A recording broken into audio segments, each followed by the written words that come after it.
Welcome to Kick It Up a Notch, hosted by Megan and Jenny. We're here to bring you lively conversations, inspiring stories, and a little bit of everything in between. Whether it's life, business, or just a good laugh, we're turning up the energy and diving into what makes life extraordinary. Let's kick it up a notch.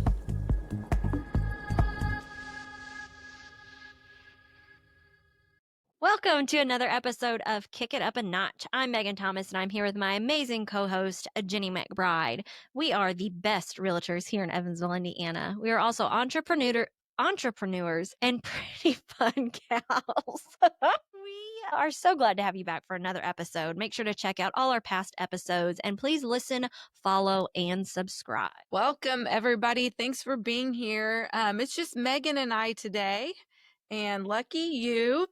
And so today we just were talking, and we realized that we actually Megan and I have something in common. And some of you may have been wondering, Megan was hosting the podcast for several weeks by herself, and that was because I was dealing with my mom being really sick, and also we lost her during that time. And so Megan has also, how long has it been now, Megan? 2023. So in 2023, Megan lost her dad.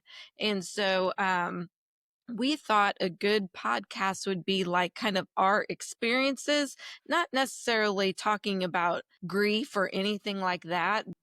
Just talking about, I learned so much through this process that I feel like it could help a lot of people, afterwards, like even during, but also afterwards, that can make everything easy, because sometimes losing just one parent is not as overwhelming as when you've lost the last parent. My parents being divorced, it was a totally different situation with my mom, because everything didn't just go to my dad, because they were divorced. So there was a lot to take care of. So I thought that would be a great topic to talk about. I do, yeah. So I giggled because it was a funny. We're like, what were we talking about? And we said, hey, we both have past parents. Let's talk about that. But it is very educational. And I know your mom was a hospice nurse, and I used to do hospice social work before real estate. Mhm. And it's one of those topics no one wants to talk about. You don't want to think of that future, but it is one of those topics that when you are ready to start talking about it, it's too late, honestly. And what it does is it's unpleasant right now when people are healthy and you don't want to think of that. But what it does is the stress and unknowing during a very stressful and confusing time already, it takes a lot of relief off the family or deciding people who are in place once that loved one passes. So we are obviously not experts. We're going from our personal experience, but all the things Jenny had to go through, we thought, heck, this could be really informational to share with everyone. So we're going to kind of share our experiences. Yeah. So the most beneficial part that I think is doing the prep work for the after, but I think we need to talk about like during, like while they're sick. And I think that the one thing for me to make sure that people know is while your parents are sick and they're going to the doctor, or even towards the end, like when they're on hospice or whatever that is, being there for them as much as possible and being with them is really, really important, because Megan, with your dad, I know it was a longer time frame that he was on hospice, but with my mom, it was super, super quick. So, there was the day that she died, I came into work. And so that was something that I do continue to think about, is like, why did I come into work that day? So I just take the time and be with them as much as possible if you can. I think that's really important. I think it's really important to being present in that moment, because once you kind of get that diagnosis of they're sick and they want to pursue treatment, or they're sick and they don't want to pursue treatment, being there for that focus and taking in all that new information is not the best time to be like, oh, you're sick, Where's your life insurance policy? What are your account emails at? Because that's not the time you want to be focusing on that. And as Mhm. things progress, you think you have time to ask those things later on. But again, it's one of those moments where it's a little too late to want to be focusing on that. So some Right. of the things Jenny learned, do it while they're healthy because once that journey starts, Jenny's absolutely right.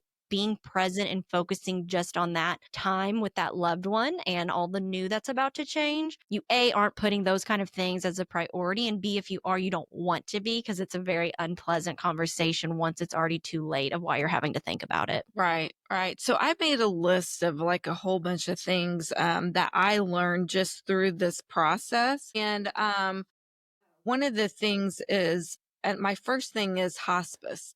So there's like three different things, and there may be more, but we started with three different things. And so the first thing was palliative care. So palliative care was when mom was more homebound and we knew that it was getting close to the end. She'd have a palliative care nurse come in. She'd check her blood pressure, ask her how she was doing, just kind of making sure that she was still able to take care of herself or somebody else was here to take care of them. But the palliative care nurse is just basically an advocate for the patient. So there was no, like, she wasn't there to help mom go to the bathroom, or she wasn't there to stay with her while we did something else or whatever. So, that's not what that type of care is. So that was like the first stage that we started with that. Do you have anything to say about that, Megan? Mm-mm, nope. Palliative care, I think, can depend on what the company offers, but yeah, usually is the loved one is still very independent in the sense of mobility and getting things done, but it's that extra trip they get to save from leaving the house by having someone come in and kind of check on them. Yeah, yeah. And then the next step is home health. And they kind of encouraged my mom to go straight into hospice, but my mom being a hospice nurse, she just knew what hospice typically meant, although it doesn't have to be that way. They said sometimes people go on hospice and they come off of it, but it just is a different level of care that you get. So home health would come in and the nurses would come and check her blood pressure, all her vitals and all that stuff. And then one day a week or 2 days a week, there might be a CNA that came in to give her a bath. But otherwise that was about it. A certified nursing assistant, CNA. And I think home health, do they provide like medical equipment at the home health stage? I don't remember. I don't believe that no, home health did not provide any of that stuff, I Okay. don't believe. Okay. So, and that was one of the reasons why going on hospice, was important because at that time, we were able to get a bed, a hospital bed. We were able to get whatever it is, a bedside table, whatever it is that she wanted. So it ended up getting you know, progressing pretty quick. So she was like on home health for one day. And I just ended up having to have the conversation with her that, my sister and I, we couldn't physically help her anymore.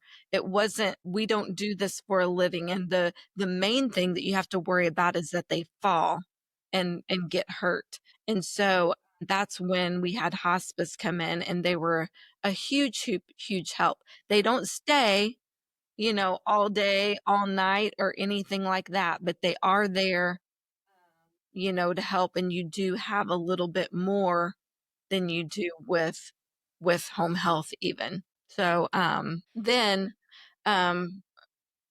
it when it got bad enough that we really couldn't be there with her, she needed to be in an hospice facility. So some people do well enough that, they can live out the rest of their life at home. This just wasn't the case. She needed a little bit more care than my sister and I could provide. So they ended up transferring her to the hospice facility. So we used Heart to Heart Hospice. They were amazing. They have an amazing facility here in Evansville. Highly recommend. It was a quick, but it was a I was so glad she was there. They're great, great, great people.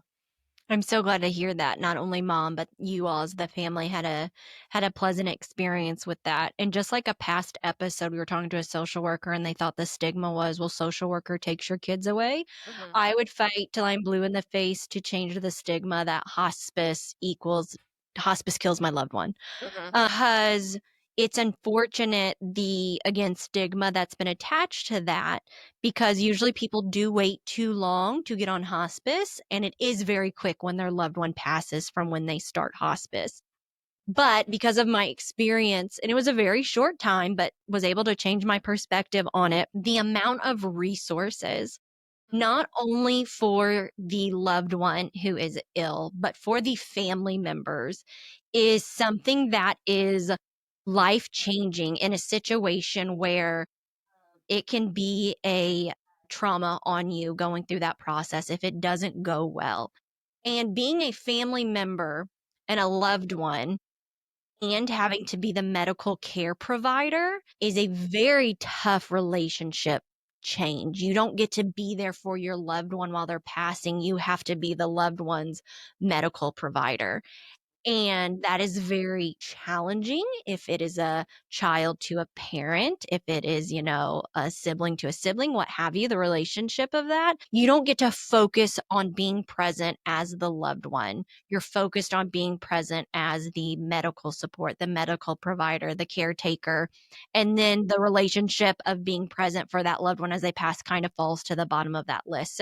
Not only does it allow the loved one to be the loved one with nurses coming in, the amount of care and resources that hospice can provide, not only the medical care, the education, the 24/7 access to the pharmacy, Yep. and having that kind of lifeline is huge. And it is so always tough. It's the same situation. You can't force that on a family or a loved one because of what they think, but it's like, oh, they're really struggling, they need this. And because of the type of program hospice is, that takes off the expenses of the family. Hospice covers the medical equipment, it covers the medicine, it covers the care, it covers the nurses. I mean, they have everything from pastoral care, I think Yes. that's what you would call it, who could come in Yep. depending on whatever belief and religion the family member has or the patient. I had several patients who were like, no, we're not religious, but the family was.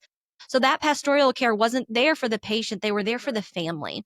And Yep. it is that whole unit that they focus on, Mhm. which I think is amazing. And people were like, well, mom really likes her cheeseburgers. And if she goes on hospice, she doesn't get that anymore. I'm like, we personally will go out and get the cheeseburgers for them every day if that's what they want. Like, we were able to provide those not last minute requests, but everyone's so scared that everything gets taken away with hospice. And Mhm. it's just not the case. It's Yeah. just a fearful time and thought process. But Yeah.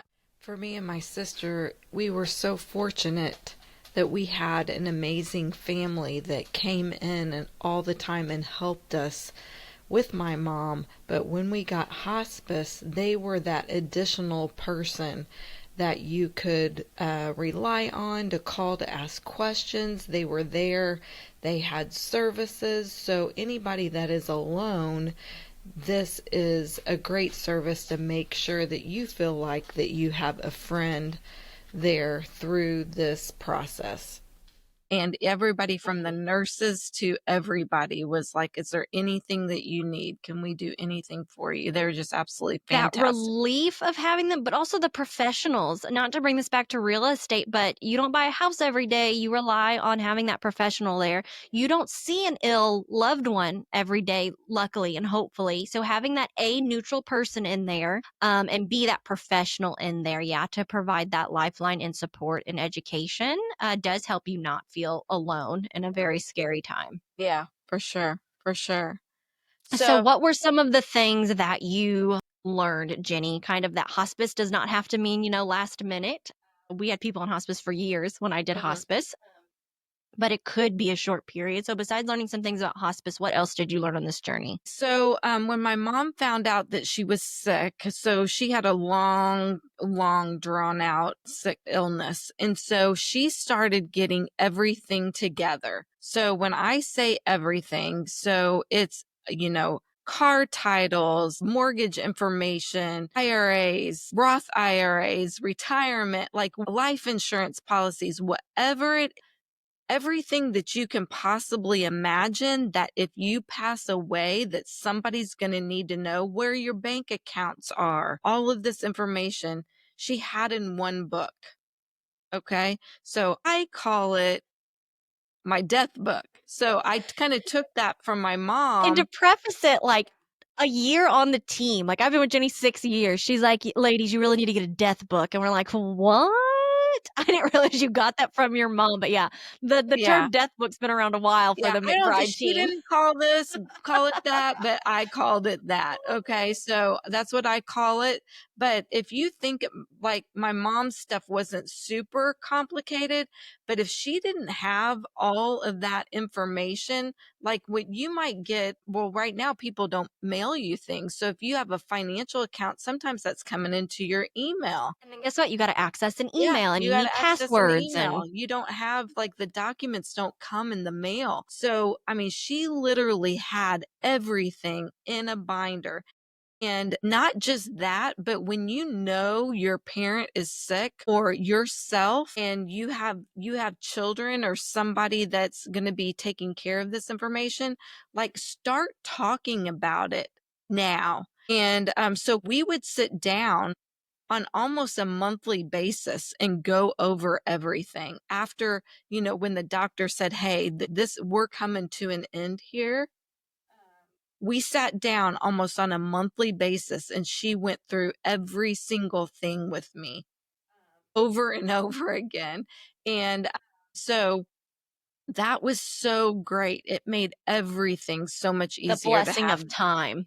Yeah, the Yeah, for blessing of sure. time, and that's another reason why this stuff's so important because not everyone gets that blessing of Yeah. time. And then along those lines, when you have life insurance, when you have 401ks, IRAs, any of that stuff, make sure your beneficiaries are who you want them to be.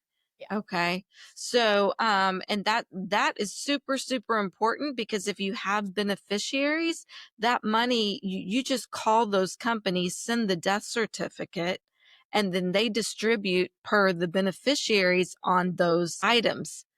Well, what happened with me is mom had everything set up perfect except this one account, this one IRA. She had my grandma as the beneficiary. So, what that means is that one. Well, the issue with it is grandma still alive? No, Yeah, grandma's not see, alive. yeah. She's been passed for about 10 years now. So that one, we have to get an attorney. We have to open up an estate. Well, that's gonna cost us about $2,400 to do that. And as careful as my mom was about everything, that was the one thing that she didn't check. Fortunately, everything else was correct, but this one, and it could be 3 to 6 months before that even gets the state has to get a tax ID number, you have to get a checking account, like, it's a whole big thing. Okay, so making sure that everything that you have, the beneficiaries are where you wanna go is so important. Yeah, because, I mean, things change in your life. You had mentioned maybe she did that before she had her kids. Mhm. Because everyone kind of spits out about the will, Yeah, which again is a totally different thing, super important, but you need to be updating it somewhat regularly before you have kids, after you have kids, yeah, before you get married, after you get married, yeah, divorces. divorces, yeah, for sure. When a parent dies, is it going to another parent or is it going to someone else? So always really not only doing it once, but like you said, revisiting it. Yeah, oh, yeah, revisiting it for sure, and then, let's see here, you mentioned a will, Megan. Mhm. So that a will is something you can never be too young and have a will. Okay. So, especially if you have kids, you are going to want to know that your kids are going to go to who you want them to go to. And there's not going to be, any type of infighting or, they're not going to go somewhere you didn't Because plan for them to go. here's a thing that I learned. when doing hospice, it's family, they'd never do that, insert whatever the situation is.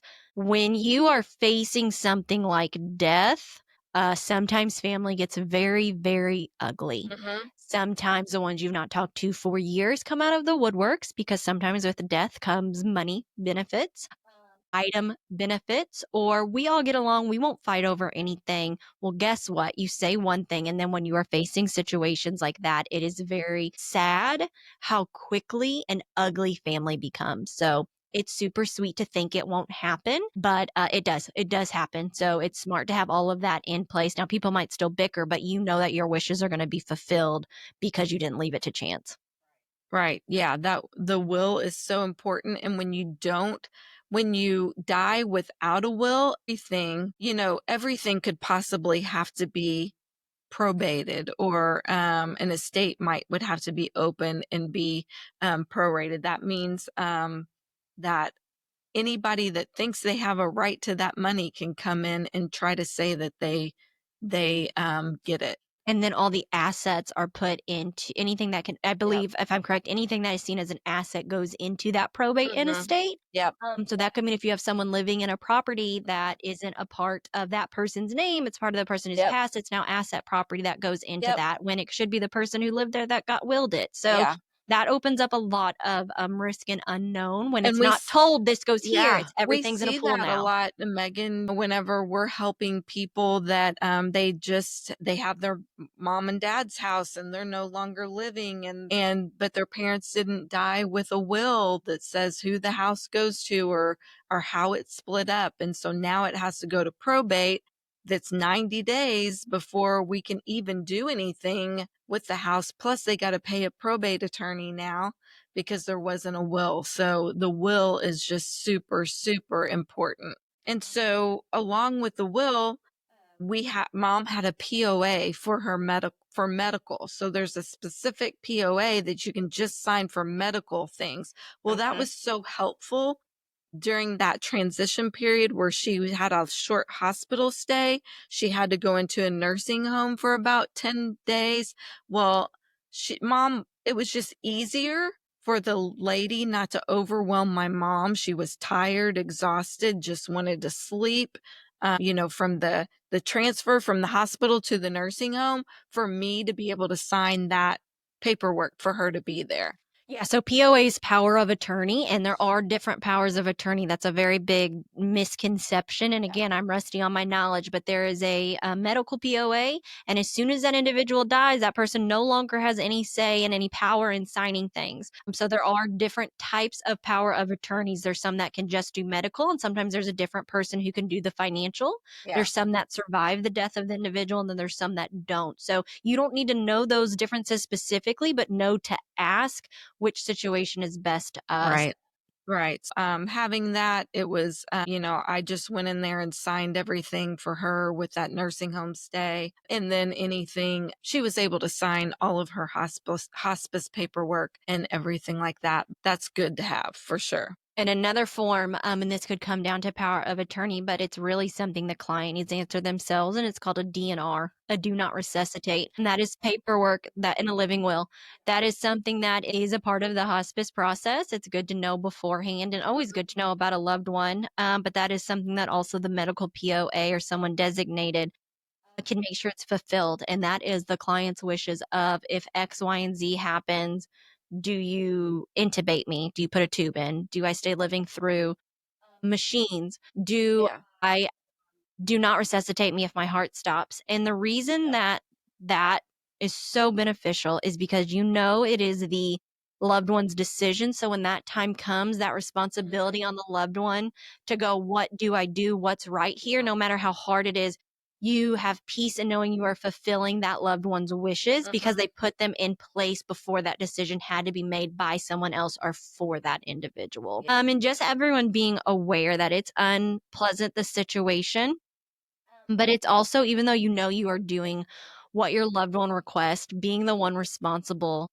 to make sure that those wishes get fulfilled is a very hard and challenging role. So that is why it's so good. It's unpleasant, but so good to discuss that and still not expect just because you discussed it to be easy. And that's okay if you still struggle with Yeah. that role. Yeah.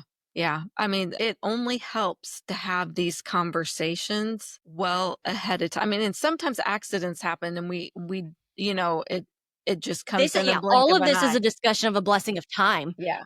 Sometimes people do not get that blessing of time again, like we said, but being able to talk about it while you can and not putting it off, for God forbid if an accident does happen and it happens very quickly, you've had those discussions and things in place, and you hopefully won't be as side swept by everything else that's about to come. Because not only are you going through these new changes of dealing with like I'm going to say these adult things, like things that like take place that you don't want to think about and everyone experiences once, Mhm. because it actually happens to them once, obviously, but you're about to enter a new life without that individual. So you not only have to adjust to life without the individual, but it's those constant things that keep happening from that person passing. Everyone needs a death certificate, and then everyone needs proof of something. And then you're going through all of those steps afterwards, which Jenny's not gone to all of them. So it's unfortunate that that is going to constantly be a reminder. But again, if you can make it easier beforehand, it's going to make it easier afterwards. And by Yeah. easier, I mean just a little less stress of what to do. Yeah. Nothing, Yeah. nothing about it's easy. Yeah. And so speaking of easy, one of the ways that it was a little stressful for me is that my mom had several life insurance policies that they were at a couple different places. Several of her every single investment account was at a different place, including life insurance. So we may have had 7 different things, but they were at 7 different places. So for me, like when some if something happens to me, like all they have to do is call 2 places, the place I have my life insurance and the place that I have my investments. So, that hopefully will be very easy for my kids, that they can take care of that. So, I know that it's not as easy because maybe have a work pension or a work retirement account, and then maybe you have investments on the side. But I think that if you can at all possible to not have them in 7 different places, try to minimize the amount of places that you have all of your investments would definitely be better because they all have different processes. They all have different forms, and all have different time links as far as getting you what you need. So, and you do one thing right here, but you do one thing wrong at this place, and that can be very stressful as well. So that would just be a recommendation, if at all possible, to simplify where your money is at or where things are at, so it's not spread out over all these places. And we all know, we've all experienced that stress. We know what it's like to need to call a representative or to get a status changed or to figure out an answer. And we're frustrated because we have to provide these documents, or it's frustrating sometimes to reset a password and you have to go to an email and it's an old email. So we all have experienced that stress. And if you can avoid that in any way possible when going through the passing of a loved one, it's worth, like we have said many times, the uncomfortableness of doing it while that loved one Mhm. is healthy and for yourself. We're talking, keep saying about a loved one, but Jenny is really talking about the point of, get all this together for yourself and either share it with a loved one or a lawyer, have an attorney have it and update it with that attorney often. You don't have to put that burden on someone now, but have all that stuff together and then just send it off to an attorney and say, hey, put this in my collection of things. Right. Right. So dealing with the IRAs and different retirement accounts and everything, the one thing that I learned, least least at the level of amount of money that we're talking about here, which is not huge, although I'm very blessed as to what mom and just so proud of her of what she had. I think that that's the being a single mom, like I was so proud of her. Mhm. And so, but so I learned that life insurance, at least here in Indiana, for the amount of money that we had, the life insurance is not taxable income, so we get the life insurance, we don't have to pay taxes on that. She had a Roth IRA. The Roth IRA is not taxable as well. And so, like, my sister can cash out that IRA, but I'm deciding to keep it in investments. So, the only thing is that with the Roth IRA and the regular IRAs, there is a 10-year rule. So that means that within 10 years, you have to cash out all the money when you receive it as an inheritance or you're the beneficiary of the account, which is something new that I learned. You have 10 years to get that money out of that IRAs. And I could be incorrect. And again, we are not specialists in this. Make sure you go all to the right advisors. It's not taxed to get the life insurance policy, but I believe if you do cash it out of the Roth or take a small amount out, I do believe you get taxed So on the Roth, that. I was told, because that's our taxes have already been paid Already on been that. paid on that. Taxes have already been paid on that. That's not taxable, but the IRAs, when we start Okay. Yeah. when we draw money out of the regular IRAs, we will be taxed on that Yes. I money. knew there was ones and certain ones that you will be For taxed of sure. pulling it out, but you're not taxed to Sure, receive it, sure. And that's why the Roth, I mean, if you're going to start investing which you and should. your income is at the level where you can invest in a Roth IRA, not only is it great because you've already paid taxes on that money. And if you think about it, taxes are probably only going to go up by the time that we retire. So you're paying money, hopefully, on lower taxes now, and you don't have to pay taxes when you withdraw that money on the gains or withdraw. So Roth IRA is real. And then your beneficiaries. And again, this was for me, and the amount that we received, we'd not have to pay taxes on that money either. Regular IRAs, 401ks, your beneficiaries will end up paying taxes on that money. And here's the thing too, we're sharing this because of personal experiences. It's not that you need to sit there and fret of, oh my gosh, this is so much to know. I need to know the difference. Just know to ask. Just being aware, because you're going to go to professionals and they might be sharing things you don't understand, but just knowing to ask something about these things or do just light research on them. Because like Jenny had mentioned her mom being a single mom and the independence of women. My mom relied on my dad for everything. He took care of the bills, he took care of all of that. So that was something I wasn't prepared for, was seeing my mom have to learn how to do some stuff, and she has done a phenomenal job, because unfortunately I wasn't even there to help. I was like, well, I'll Google it with you and we'll figure it out. And then my brother was able to handle a lot of the he just took over a lot of that other stuff. But I felt so bad of not being educated enough to help her on that, but being really proud of her making the phone calls and taking care of stuff. She has had to learn how to do all that stuff my dad had done. So that was a new change and very stressful. Honestly, was kind of rude in my way of saying, hey, you've got this, you'll take care of it, and just not being more proactive and learning that with her and helping her take care of that. Because it, like, those questions, yeah, I have this money, I want to do stuff to the house, well, what does that look like? Luckily we have resources, like Cody's a CPA and we have a great financial advisor. We were able to point her in those directions. But that has been a learning process of, for myself, guilt and awareness of, she didn't know how to do any of this stuff because she didn't have to, and me feeling bad of going, now she's going through all of this and having to learn all that. So that was tough. And she has done a really, really good job adjusting with that. And I probably haven't told her enough, but it is, you're adjusting to this life after losing one, and you don't realize things that are going to come up that you see like that. And you're like, oh, Yeah. that's interesting to Yeah, learn. we And it got to just kind of know makes we you. got to know what's going on. And some people want to, like, just let me take care of it. I let me take care of it. I got it. But what happens if you're not there? Yeah. So Yeah. everybody needs to My know. dad was the saver and spender, and he just spent so many years getting my mom out of her credit card debt. Yeah. So I realized it's a terrible day when you realize how much like your parents you are. So she obviously he's not there anymore and she started talking about credit cards and like I went straight into like his spiel. I'm like, you're not gonna go back into debt. You don't use the credit card for this. And instead of using that like as a teaching moment of like, hey, you've learned from this. I know you're not going to do that. I became my father, which is a terrifying statement, and didn't go to the teaching route, went to the don't do this route and everything. So it's been a lot of realizing things like that. I know she's learned. She wouldn't do that again.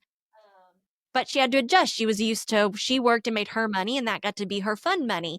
Oh, and Right. now with him gone, I said, I know you still want to call it fun money, but we have to look at money a little bit differently now Mm. because those things sometimes have to go towards adult unfun stuff, not like fun money stuff. So Right. kind of learning like, oh my gosh, when your parents start rolling out of your mouth, it's really funny the things and behaviors you learn about yourself when you get to a certain age. Right, right. That's funny. That's funny. Well, I have 2 more things. So, um, let's see. Let's see. One of them is shoot. Oh yeah, having your funeral pre-planned. Yeah. This was so nice. I can't imagine having to go to the funeral home and having to decide everything. Number 1, mom wanted to be cremated. So Chris and I actually had that put in our will that we are to be cremated, but we also had put on our will that we didn't want anybody to be in charge of our ashes. Like that was so important to me.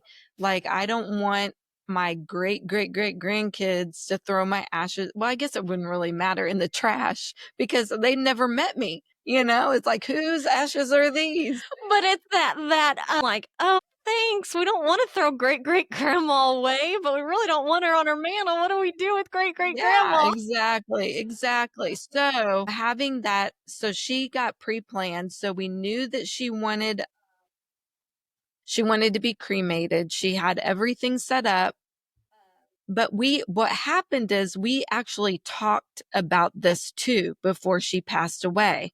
And she said, "Jenny, I want to let you know that whenever I pre-planned, I really felt the pressured into buying a lot of things that I didn't want." Mhm. She said, "I'm going to be cremated, but they wanted me to be viewed in a casket and then be cremated later." So she said, "I paid to rent the casket.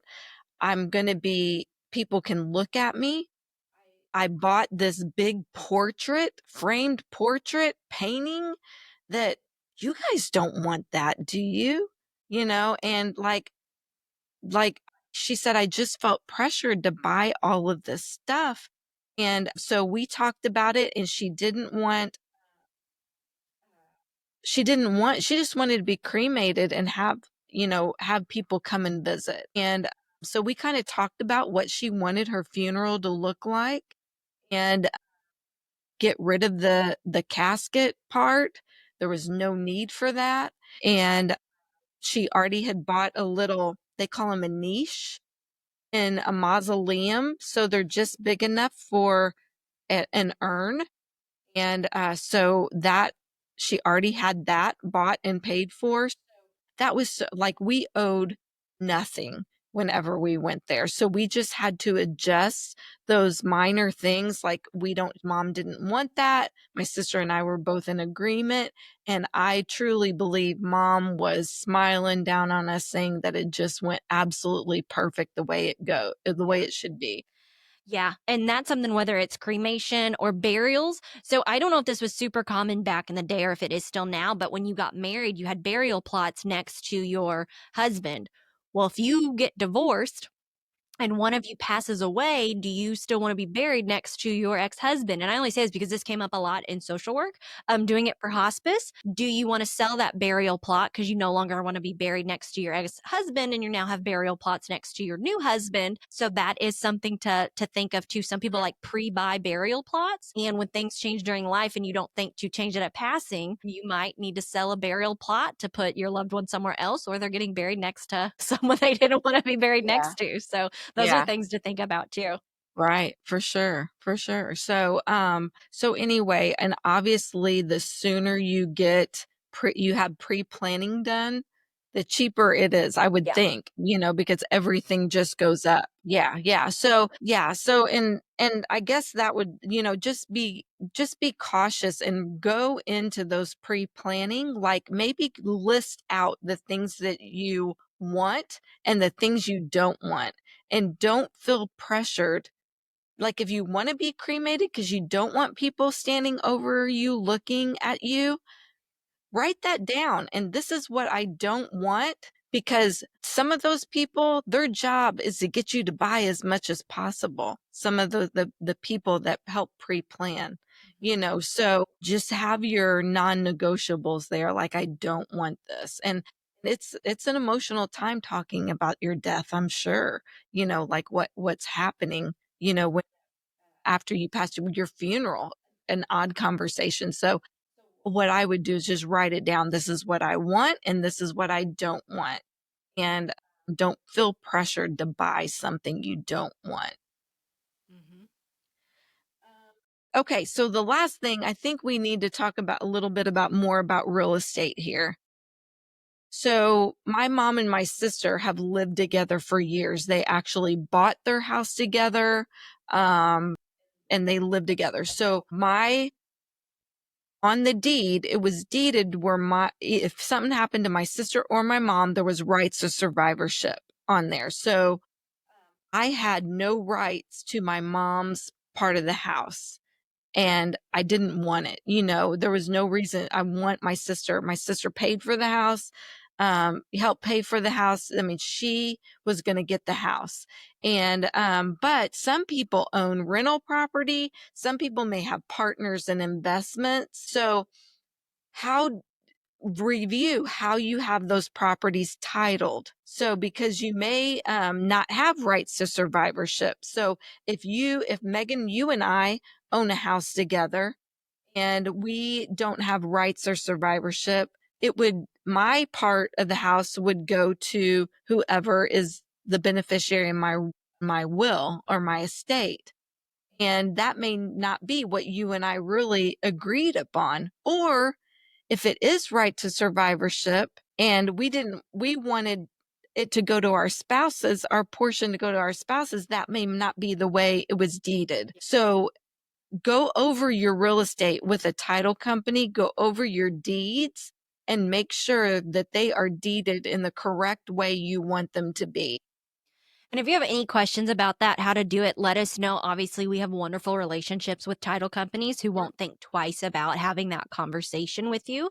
Like Cody and I own several LLCs that hold investment properties. And with those LLCs, there's a thing called an operating agreement. So it says if he is to pass, what happens to that property? If we are both to pass, what happens to that property? If just I am to pass, what happens with that property? And that's a part of every LLC as an operating agreement that is separate, like from it, like breaks down from the will, and it says, see this LLC, see these operating agreements. That's Yeah. smart to do with businesses, but it is a lifesaver potentially when you're dealing with someone who's passing, having Right. that all in place and written out. Just because what you say and you two are on the agreement with it, when you pass, those decisions go to someone else, and that could just get really, really messy. And again, that's if family gets along. Imagine, like I said, having someone involved where it just makes it an awful, awful situation. Yeah.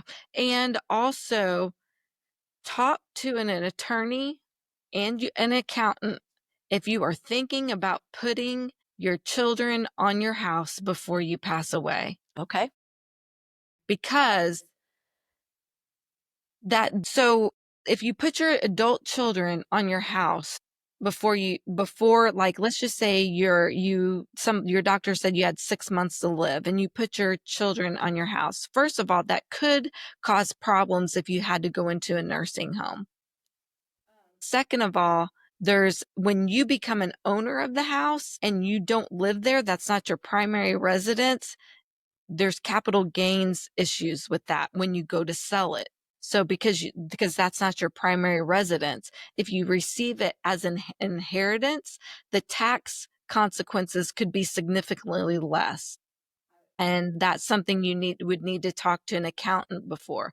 But some people think that they're doing a good thing, protecting things by putting their children on their house before something happens to them. And that is not always the best thing to do, because I believe, and I'm not an expert at this, a nursing home can go back like 5 years or something and see that what are they trying to do? They're trying to get around the nursing home not receiving equity in that house, you know, because you put a kid on there. So, Yeah, so it's really sad, that whole process of everything your loved ones kind of worked for and all the assets they have when time starts coming into if a nursing home is needed. And I won't go into details because I know a lot has changed since I was doing it, but there are a lot of things that unfortunately a nursing home needs to have a lot of resources to take care of people. And there are ways, it's not like you sign them over to the state or anything, but it is kind of a very similar process of this person's assets are now going to go towards their care before we allow like Medicare, Medicaid to take care of it because they have assets that could cover it. So like Jenny said, they do try to find a way to get around that by giving it to loved ones, deeding them, whatever. So ask a lot of questions and really work out what is best for the situation. And this isn't a huge deal, but to be aware of, if you are that adult child who is on your parents' deed, that affects you trying to go buy a property because it is seen as your debt to income ratio that you are on another property, and that can affect you getting a property. We have had that happen in the real estate world, trying to get someone pre-approved, and they're like, no, you're on another property. We can't pre-approve you. And they're like, well, that's my parents' house. I won't get it if they pass, and I have nothing to do with it, but it does affect your loan availability. So that is something we've learned recently here too in the real estate world. So that's a great mention. Yeah. Or if you have, if your kid is not good with money and they owe a lot of people money or they've done something, they could put a lien on your house, and now that's your kid's mistake. You open up that you open up that door to that asset being at risk, because whoever is on that deed, their demons kind of come with their choices when they're on that asset shared together. So that is something, just because they're your kid or a loved one, use good judgment, because that was another thing I had people tell a lot in hospice too. They're like, you don't have any offspring, you don't have any children, you're going to be alone on your deathbed. Do you know how many people were alone on their deathbed and they had a huge family? So just because they are family, just because they are blood, be really smart with your decisions. If you're like, my partner over here, I'd really like them to have it, but my brother's blood. If your brother's a total dill hole who's not done anything for you, don't do it just because they're blood. Well, it doesn't have to say on a will who you leave this to, that it has to be family relations. So be smart with your decisions. And when things change, again, like we mentioned, revisit all those choices and decisions you have made, because that does come down to your life, your livelihood, and things that you want to see happen when you're gone. Yep. Well, we thought that this would be really beneficial, helpful. A super fun podcast. You want to play blaring in your car. Too, but it is something very that, helpful. It can make it easy for you, and definitely easier for your loved ones after you passed away. So again, hopefully that this was beneficial, and definitely always take anything we say as personal experience. Always contact an attorney and an accountant when making any type of financial long-term decisions like this. We hope that you all have a great week. Yeah. No, anything here, make sure you get to the right professionals. This is just personal experience. Just have awareness to ask. Everyone's journey through this process is very individualized. So if we could help in any way, that is, of course, what we are here to do. So thank you so much for listening today. Be sure to follow us and subscribe wherever you get your podcasts. Stay connected with us on social media, and we want to hear from you. Let us know what you learned from today's episode or who you would like to hear from next. Use the hashtag #KickItUpANotchPodcast. And until next time, let's all keep working together to kick it up a notch in everything that we do. Bye-bye. Kick It Up a Notch is all about real talk and real stories, but we're not doctors, lawyers, financial advisors, or therapists. We're just two business owners having fun, sharing experiences, and hopefully sparking some inspiration. So don't take anything we say as professional advice. Always do your research and consult the experts when needed. Thanks again for tuning in, and we'll catch you next time. Thanks for tuning in to Kick It Up a Notch. If you enjoyed today's episode, don't forget to subscribe, leave a review, and share it with your friends. Until next time, keep reaching higher and kicking it up a notch.